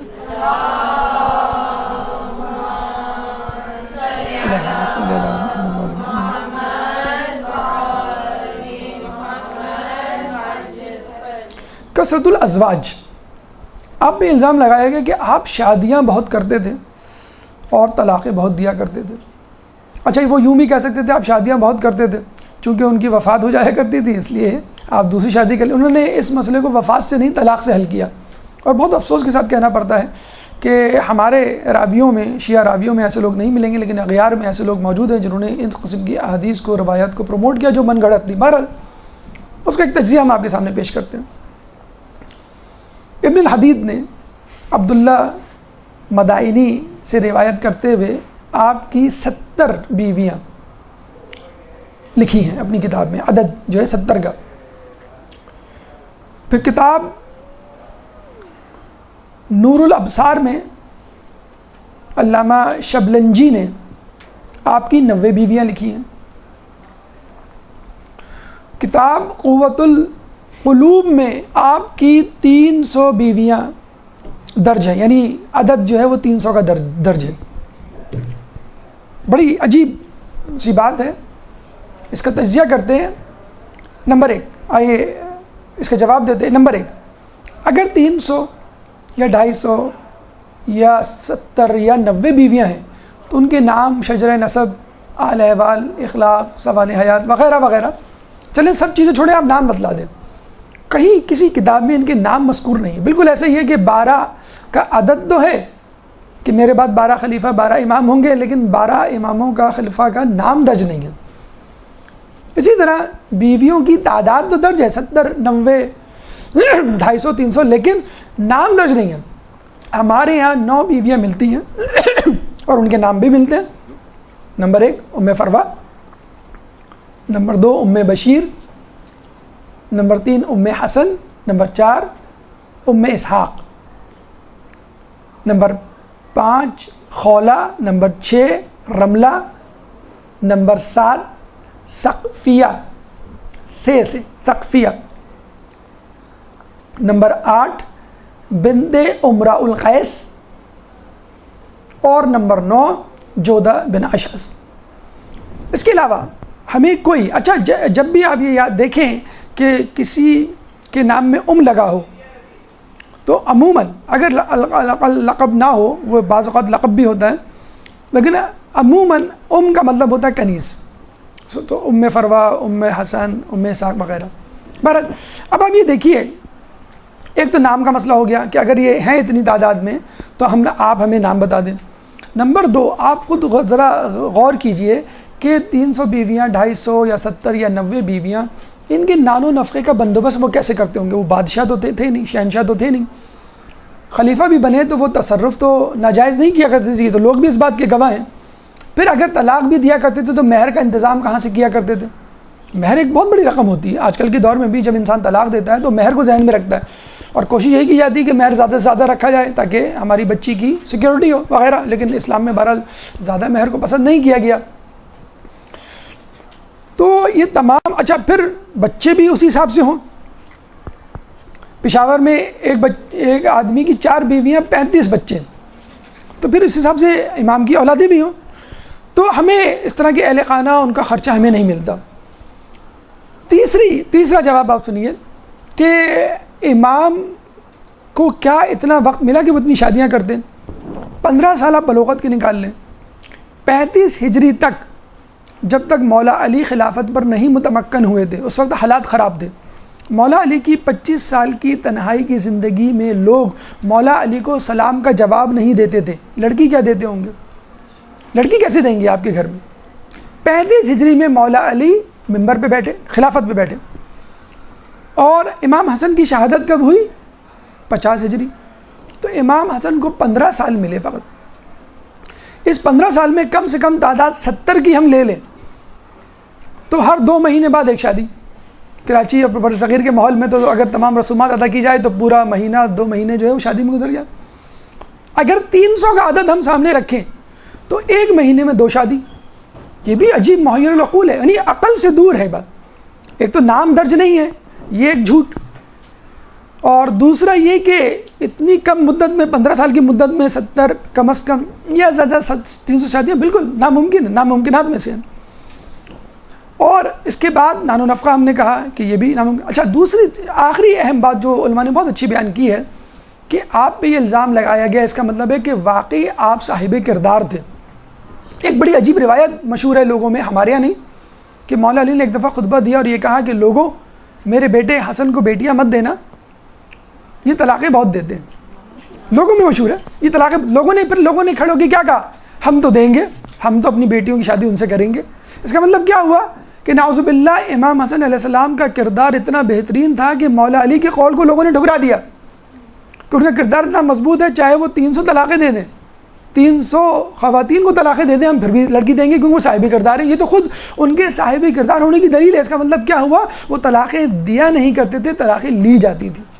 بہرحال ہمارے نزدیک تو اتنی شادیاں ممکن بھی نہیں، عقلی اعتبار سے، منطقی اعتبار سے، تاریخی اعتبار سے، اور آدمی اگر تھوڑی سی اپنی سوچ لڑائے تو وہ اندازہ لگا سکتا ہے کہ یہ ایک من گھڑت افسانہ تھا۔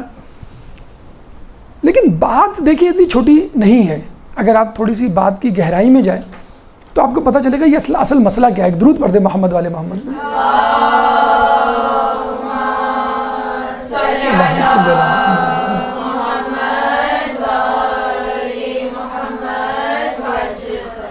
ہم سو رہے ہیں لیکن ہمارے دشمن نہیں سو رہے، ہمارا دشمن تو جاگ رہا ہے نا، وہ تو کوشش کرتا رہتا ہے کہ مسلمانوں کی کسی بھی بات کو پکڑا جائے، ویک پوائنٹ کو، اور اس کو چھالا جائے۔ اب غور سے سنیے گا کہ یہ اتنی سی بات نہیں، بہت بڑی بات ہے۔ مباہلے میں عیسائیوں کو شکست ہوئی، اس کا بدلہ لینا تھا۔ اب جسے کہتے ہیں نا کہ جس طرح امتحان میں بچہ فیل ہو کے آتا ہے، بعد میں یاد آتا تھا، ہاں یاد آتا کہ ہاں پہلے تو کہتا میں نے بڑا اچھا پیپر کیا، پھر یاد آتا ہاں یہ بھی غلط تھا، یہ بھی غلط تھا، میرے خیال میں نے غلط کیا ہوگا۔ تو پھر عیسائیوں کو یاد آنے لگا کہ ہمارے پولیٹک پوائنٹس کیا تھے، مسلمانوں کے ویک پوائنٹس کیا ہیں، کہاں سے ہم حملہ کر سکتے ہیں، کن کن باتوں پر۔ انہوں نے پہلے رسول اللہ کی شخصیت کو نشانہ بنایا کہ وہ شہوت پرست تھے، ان کی اتنی بیویاں تھیں۔ پھر امام حسن علیہ السلام کو نشانہ بنایا۔ مقصد کیا ہے ان کا؟ مقصد یہ ہے کہ اگر انسان تقوی کی معراج پر پہنچنا چاہتا ہے تو شادی نہ کرے، تجرد کی زندگی گزارے۔ اور یہی عقیدہ ہمارے ہاں کچھ مسلمانوں میں مشہور ہو گیا، جن کو ہم صوفیہ کہتے ہیں۔ حالانکہ رسول اللہ نے اس پہ سخت برہمی کا اظہار کیا تھا۔ جب 3 لوگوں نے آگے کہا تھا، ایک نے کہا تھا کہ میں زندگی پر شادی نہیں کروں گا، ایک نے کہا تھا میں گوشت نہیں کھاؤں گا، اور ایک نے کہا تھا جو ہے میں یہاں نہیں رہوں گا، مطلب کہیں چلا جاؤں گا۔ یعنی بہرحال جو مفہوم حدیث یہ ہے کہ تجرد کی زندگی، تو رسول اللہ نے کہا تھا کہ یہ غلط ہے، یہ میری سنت نہیں ہے، اور جو میری سنت سے روگردانی کرے گا وہ مجھ میں سے نہیں ہے۔ عیسائی یہ کہنا چاہتے ہیں کہ اگر آپ کو تقوی کی معراج پر پہنچنا ہے تو آپ کو شادی نہیں کرنی، جس طرح بی بی مریم نے نہیں کی، خواتین کے لیے مثال، اور مردوں کے لیے مثال حضرت عیسیٰ علیہ السلام کی، انہوں نے بھی شادی نہیں کی اتفاقاً۔ بہرحال یہ مسلط خداوندی تھی، 33 سال میں ان کا انتقال ہو گیا تھا، اور یہ کہا جاتا ہے کہ ان کی شادی وہاں بڑی دھوم دھام سے ہوگی، 500 سال تک ان کا ولیمہ ہوگا۔ اور جن لڑکیوں کی شادی نہیں ہوئی ان کے بارے میں کہا جاتا ہے جنت میں بی بی مریم جیسا مرتبہ ان کو دیا جائے گا۔ تو مومن تو ایسا ہوتا ہے کہ اگر اس کو نعمت ملے تو وہ شکر کرے اور ثواب کمائے، اور اگر اس کو کوئی نقصان پہنچے تو صبر کرے تو بھی ثواب پہنچائے۔ رسول نے کہا کہ اس جیسی نعمت خدا کی کسی مخلوق کو نہیں حاصل ہے، اگر تکلیف ہوگی تو بھی فائدہ، اور تکلیف نہیں بھی ہوگی تو بھی فائدہ۔ اچھا، عیسائیوں نے کیا کہا کہ شادی نہ کرنا تقوی کی دلیل ہے، اور آپ دیکھ لیجئے اب وہاں کے معاشرے کا کیا انجام ہو رہا ہے۔ انہوں نے جو شادی کو ایک عجوبہ بنایا ہوا ہے، بلکہ یہ کہا جاتا مشہور ہے کہ شادی محبت کا قبرستان ہے، یا شادی محبت کے لیے موت ہے۔ یعنی شادی سے پہلے تو محبت رہے گی اگر آپ نے شادی کر لی، اور اس لیے باہر کے ملکوں میں اب شادی کا رجحان ختم ہوتا جا رہا ہے۔ وہ کہہ رہے ہیں کہ بھئی اگر مجھے تم پر اعتماد ہے، تمہیں مجھ پر اعتماد ہے، پھر ڈاکیومنٹیشن کی کیا ضرورت؟ اور وہاں تو یہ اصول ہے اگر آپ طلاق دیں گے تو آدھی دولت، لڑکی کی بھی آدھی دولت اور مرد کی بھی آدھی دولت تقسیم ہوگی۔ بہرحال مسلمانوں کی اس کثرت الازواجی، پولیگیمی جسے کہتے ہیں، 4 شادیوں والی بات کو انہوں نے پکڑ کے رکھا ہوا ہے۔ عیسائیوں سے یہ بات چلی تھی رسول اللہ پر، پھر امام حسن، پھر باقی لوگوں پر۔ اس وقت جو مسلمان امیگریشن کے لیے جاتے ہیں یورپی ممالک میں، خصوصی طور پہ عرب ممالک سے، ان کی 1 سے زیادہ بیویاں ہوتی ہیں۔ بر صغیر پاک و ہند کے مرد تو بیچارے مظلوم ہیں، لیکن وہاں بھی اکثر کی 1 سے زیادہ شادیاں ہوتی ہیں۔ تو انہوں نے باقاعدہ اس پہ پابندی لگائی ہے کہ آپ اس کو نہیں تسلیم کریں گے اور 1 سے زیادہ شادی نہیں کریں گے۔ ٹھیک، پھر اگر آپ نے بے راہ روی، عورتوں کی بے حجابی پہ کوئی تنقید یا کوئی ایسا رد عمل کا اظہار کیا، آپ کو نکال دیا جائے گا۔ آسٹریلیا میں بھی ایک عالم دین کو نکالا ہے کہ اس نے اس بے راہ روی پر تنقید کی تھی، بے حجابی پہ تنقید کی تھی آسٹریلیا میں، انہوں نے نکال دیا کہ بھئی آپ کو اجازت نہیں ہے۔ میں آپ کو بتا رہا ہوں کہ جو ماحول بننے جا رہا ہے، ابھی جو شوٹنگ ہوئی ہے گے کلب میں، 50 لوگوں کو جو مار دیا گیا ہے، اس میں پھر ایک بحث نکل پڑی ہے کہ یہ جائز ہے ناجائز ہے۔ اچھا اس کو چھوڑیں آپ، یہ تو سب غیر مسلم ہے نا، آپ کے امیگریشن والے، یورپ والے۔ انڈیا میں ابھی پچھلے ہفتے کی خبر ہے کہ 50,000 مسلمانوں نے باقاعدہ دستخط کیے ہیں ان اسلامی احکامات کے خلاف کہ ان کو ختم کیا جائے، جس میں ایک 4 شادیوں والا بھی ہے۔ اب اس سے بحث نہیں ہے کہ 4 شادیوں کا مطلب یہ نہیں کہ واجب ہے ہر کسی پہ، جائز ہونا ایک الگ بات ہے، واجب ہونے ایک الگ بات ہے۔ رسول اللہ جب تک بی بی خدیجہ زندہ رہی دوسری شادی نہیں کی، مولا علی جب تک بی بی سیدہ زندہ رہی دوسری شادی نہیں کی۔ تو اگر بیوی واقعی آپ کی ذہنی مطابقت کے حساب سے ہو تو پھر دوسری شادی کی ضرورت ہی نہیں رہتی، پھر وہ ایک اختصاص ہے، ایکسیپشنز ہے۔ افسوس کے ساتھ کہنا پڑتا ہے کہ انڈیا کے مسلمانوں نے 50,000 دستخطوں کے ساتھ ایک یادداشت حکومت انڈیا کو پیش کی ہے کہ یہ اسلامی ممالک وہ ہیں، ہمیں نہیں چاہیے اسلامی احکامات۔ اس وقت پاکستان میں جو سینٹ پہ بل پاس ہونے کی بحث ہو رہی ہے کہ ٹی وی پہ ٹاک شوز بھی آ رہے ہیں، ٹھیک ہے کاروکاری غلط ہے، ٹھیک ہے عزت کے نام پر قتل غلط ہے، جو لاہور میں ایک لڑکی کو زندہ جلا دیا گیا، اس کے بعد 4 پہ در پہ قتل ہوئی، سب غلط ہے، بالکل غلط ہے۔ پسند کی شادی کی اسلام اجازت دیتا ہے، لڑکی کو بھی دیتا ہے اور لڑکے کو بھی دیتا ہے۔ حضرت خدیجہ کی شادی پسند کی شادی تھی، ان کو رسول اللہ پسند آ گیا، انہوں نے پروپوزل دیا اور کیا، لیکن پسند کرنا، کرتے رہنا، عشق و معاشقے میں مبتلا رہنا، یہ حرام ہے۔ کسی نامحرم کے دل میں نامحرم لڑکی کا خیال آنا اور لڑکی کے لیے کسی نامحرم لڑکے کا خیال آنا ہی حرام ہے۔ ہمارے تو خیال لانا بھی حرام ہے، بلکہ چاہے جائے کہ عشق و معاشقہ، پسند ناپسند کی شادی کی بات نہیں ہو رہی، بات ہو رہی ہے عشق و معاشقے کی۔ مغرب کا معاشرہ یہ چاہتا ہے شادیوں پہ پابندی لگائی جائے۔ ابھی تو 4 شادی کی پابندی کی بات ہو رہی ہے، پھر آپ دیکھیے گا ایک شادی میں بھی پابندی کی بات ہوگی۔ باقاعدہ یہ برٹن روزل نے رشیا میں یہ کانسیپٹ فلوٹ کر دیا تھا کہ آپ جو ہے بغیر شادی کے رہیں، اور اگر آپ شادی کے بعد بھی رہتے ہیں تو آپ کے لیے اجازت ہے، جس طرح آپ کے بہت سارے دوست ہوتے ہیں، آپ کے بہت سارے جو ہیں وہ فرینڈس ہوں اپوزٹ سیکس کے، بس ٹھیک ہے یہ میری بوائے فرینڈ یا میری گرل فرینڈ، اور آپ ان کے ساتھ گھومے پھریں۔ تو یہ باقاعدہ پاکستانی معاشرے میں یہ پروموٹ کیا جا رہا ہے۔ شادی کو آپ دیکھیے ہمارے ٹی وی ڈراموں میں، فلموں کی تو بہت دور کی بات، شادی کے بندھن میں بندھے ہوئے میاں بیوی کو آکورڈ پوزیشن میں دکھایا جاتا ہے، لڑتے جھگڑتے ہوئے دکھایا جاتا ہے، لیکن ان کو، بیوی کو مثلا دکاندار سے یا رشتہ داروں سے، اپنے کزن سے ہنستے ہوئے بولتے ہوئے دکھا۔ اس طرح مرد کے لیے بھی یہی ہے کہ وہ دفتر میں اپنی فیمیل کولیگ سے بہت اچھی طرح بات کرے گا، بیوی سے نہیں بات کرے گا۔ تو شادی کے انسٹیٹیوٹ کو توڑا جا رہا ہے۔ تو ابتدا وہ کہاں سے کریں گے؟ یہ تو نہیں کہیں گے کہ بھائی شادی نہ کرو، وہ 4 شادیوں پہ پہلے پابندی لگائیں گے، پسند کی شادی کو پروموٹ کریں گے، پھر اس کے بعد کہیں گے بھائی شادی کا بندھن ہی غیر ضروری ہے اور فضول ہے، اس کی ضرورت ہی کیا ہے، آپ ویسی زندگی گزاریں۔ تو یہ وہ بہرا روی ہے جس کی طرف وہ لے کے جا رہے ہیں۔ پہلے وہ الزام لگائیں گے رسول اللہ پر، امام حسن اور دوسری شخصیات پر، اور پھر اسلام کے جو قوانین ہیں ان پر۔ میں آپ کو مثال دیتا ہوں، اور گزارش بھی ہے ان لوگوں سے جو جب رسول اللہ پہ الزام لگاتے ہیں، امام حسن علیہ السلام پہ الزام لگاتے ہیں، تو وہ سوچا کریں ہم کیا کر رہے ہیں۔ سلمان رشدی نے جو فلم بنائی تھی، کتاب لکھی تھی سیٹینک ورسز، شیطانی آیات، تو اس نے صاف یہ کہا کہ میں نے یہ تمام ریفرنسز مسلمانوں کی کتابوں سے لیے، جتنا بھی اس نے تصحیح کی تھی رسول اللہ کی، تو وہ غلطی اس میں ہماری تھی۔ ہماری کتابوں میں ایسی روایت کیوں شامل ہے؟ اس وقت جو انوسنس آف مسلم بنی تھی، جس پہ یوٹیوب بند ہوا تھا، اب دوبارہ یوٹیوب کھل گیا، جو انوسنس آف مسلم میں وہی جسے کہتے ہیں کہ غلطی جو مسلمان مورخین سے ہوئی ہے رسول اللہ سے متعلق، کہ ان کی شان میں اس طرح کی روایتیں شامل کر دینا کہ ان کو خدا نخواستہ دنیا پرست ثابت کیا جائے، وہ روایتیں آپ نے کتابوں میں شامل کی ہیں۔ اگر ضعیف بھی ان کو فوراً ہٹا دینا چاہیے۔ نہیں، ہماری کتابوں میں الحمدللہ سیٹینک ورسز، شیطانی آیات جو کتاب لکھی گئی تھی، اس میں ایک حوالہ شیعہ کتاب کا شامل نہیں تھا۔ ایک درود پڑھ دے محمد والے محمد۔ اللہم صلی اللہ علیہ وسلم۔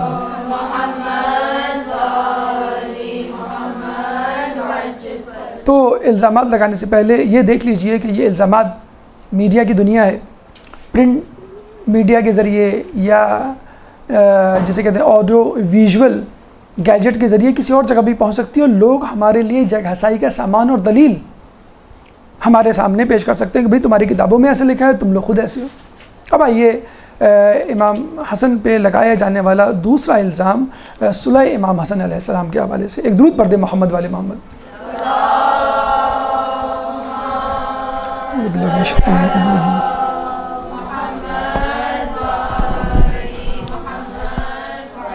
ہماری گفتگو کا نواں مرحلہ کہ جس میں صلح امام حسن علیہ السلام کے حوالے سے گفتگو ہوگی، آپ پہ یہ ایک الزام تھا کہ آپ نے امام حسین علیہ السلام کی طرح یا مولا علی کی طرح یا رسول اللہ کی طرح جنگ کی بات نہیں کی، جنگ نہیں کی، جہاد نہیں کیا، جان نہیں دی، قربانی نہیں دی، صلح پر اکتفا کیا۔ جیسے ہم نے آپ کو بتایا کہ 40,000 کی بیعت ہوئی، 12,000 کا لشکر تیار ہوا، 60,000 کا لشکر امیر شام نے تیار کیا، اور پھر جب اس نے دیکھا کہ شاید مجھ کو شکست ہو سکتی ہے تو صلح کی افواہ اڑائی گئی۔ امام حسین نے جو ہے وہ سادہ کاغذ جب انہوں نے ریسیو کیا، ان کو ملا، تو لوگوں سے پوچھ کے مشاورت کر کے صلح پر آمادگی کا اظہار کیا۔ اگر امام اس وقت جان دے دیتے یا لوگ جان دے دیتے تو شاید اسلام کو اتنا فائدہ، بلکہ یقیناً اسلام کو فائدہ نہ ہوتا، اور فتح تو بہرحال یقینی تھی ہی نہیں۔ فقط یہ تاریخی پس منظر، پھر مسلح کا کھینچا جانا، مدائن میں قاتلان حملہ کافی ہے اس بات کو ثابت کرنے کے لیے کہ حالات سازگار نہیں تھے۔ اگر یہ تاریخی پس منظر کافی نہیں ہے آپ کے لیے، ان لوگوں کے لیے جو صلح امام حسن سے متفق نہیں ہے، تو کم از کم اس کے جو فوائد ہیں ان پہ نظر ڈال لیں کہ اس سے جو ہمیں فائدہ ہوا. مثلا سب سے بڑا فائدہ تحفظ اسلام. کیسے؟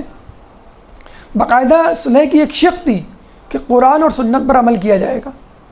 باؤنڈ کیا گیا حاکم وقت کو کہ اسلام کا تحفظ اولین ترجیح. نمبر 2 تحفظ اہل بیت.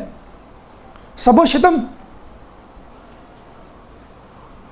80 سال تک 40,000 مساجد پر علی اور اہل بیت پر سب و شتم کیا جاتا تھا، وہ بند کروایا گیا.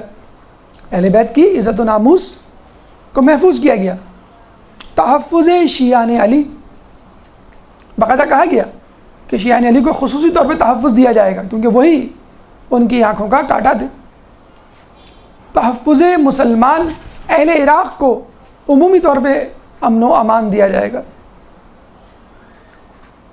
اور معاشی استحکام. پابند کیا گیا حاکم شام کو کہ آپ ہر سال 1,00,000 درہم سالانہ، یعنی ہر سال، اور کوفے کا بیت المال امام حسن کے علیہ السلام کے پاس رہے گا. تو دیکھا جائے اسلام کو تو فائدہ ہوا، خود مسلمانوں کو بھی فائدہ ہوا، معاشی استحکام آیا. وہ ایک الگ بات کہ کسی ایک شرط پر بھی عمل نہیں ہوا جو کہ آپ کی شہادت پر متنج ہوئی اور بعد میں اہل بیت پر مزید مظالم ڈھائے گئے. یہ قلیل المدت فوائد تھے. کچھ فوائد طویل المدت بھی تھے جو آج تک ہم دیکھ رہے ہیں. مثلا چور کو چوکیدار بنا دیا گیا. محلے میں آپ کو اپنے مال کی چوری کا خدشہ ہو کسی شخص سے تو آپ اپنا مال اسی کے پاس رکھوا دیں، وہ محفوظ رہے گا. تو دین کے پرخچے اڑانے والوں کو دین کی چوکیداری سونپ دی گئی. اس کے بعد اعتراف جرم کروایا گیا. یعنی جب یہ شک شامل کی گئی کہ قرآن و سنت پر عمل کیا جائے گا تو اس کا مطلب کیا ہوا؟ اب تک قرآن و سنت پہ عمل نہیں ہو رہا تھا اور قرآن و سنت پر اب عمل ہوگا. تو یہ وہ طویل المدت فوائد تھے جو امام حسن علیہ السلام نے اپنی صلح کے حوالے سے سمیٹے، اور قلیل المدت یعنی فوری طور پہ لوگوں کو ریلیف بہرحال ملا. کہنے کا مقصد یہ ہے کہ انبیاء کو بھیجنے کا مقصد، ائمہ کو بھیجنے کا مقصد، اولیاء اللہ، مجتہدین، علماء کو اس بات کی تاکید کہ دین کو پھیلاؤ، سب کا ایک ہی مقصد ہے، تحفظ دین، بقائے اسلام. اگر بقائے اسلام حکومت دینے میں ہوتی ہے تو حکومت دے دی جائے جیسے مولا علی نے دے دی. اگر بقائے اسلام حکومت لینے میں ہے تو حکومت لے لی جائے جیسے مولا علی نے خلافت لی. اگر بقائے اسلام جان لینے میں ہے تو بدر و احد کی طرح جان لے لی جائے کفار کی. اگر بقائے اسلام جان دینے میں ہے تو کوفے کی مسجد میں سجدے میں جان دے دی جائے جیسے مولا علی نے کیا. اگر جان لینے اور دینے دونوں میں ہے جیسے کربلا میں ہوا، وَيَقْتُلُونَ وَيُقْتَلُونَ، یعنی قتل کرتے ہیں اور قتل ہوتے ہیں اللہ کی طرح میں، تو یہ بھی کر لیا جائے. اصل مقصد، اصل ہدف اسلام کی بقا ہونا چاہیے. یہ امام حسن علیہ السلام کی سیرت طیبہ آپ کے سامنے پیش کی گئی جس میں ان کے بچپن کے حالات، علمی کمالات، اخلاق حسنہ، ان پہ لگائے گئے الزامات کے حوالے سے کچھ توضیحات اور وضاحتیں آپ کے سامنے رکھی گئیں. اللہ تعالیٰ سے دعا ہے کہ ہمیں امام حسن علیہ السلام کی سیرت پر چلنے کی توفیق عطا فرما، قیامت میں ان کی شفاعت سے بہرہ مند فرما، اور جنت میں ہمیں ان کا پڑوس نصیب فرما. امام کے ظہور میں تعجیل فرما اور ہمیں ان کے انصار و اعوان میں شامل فرما. وآخر دعوانا ان الحمد للہ رب العالمین. يا مولا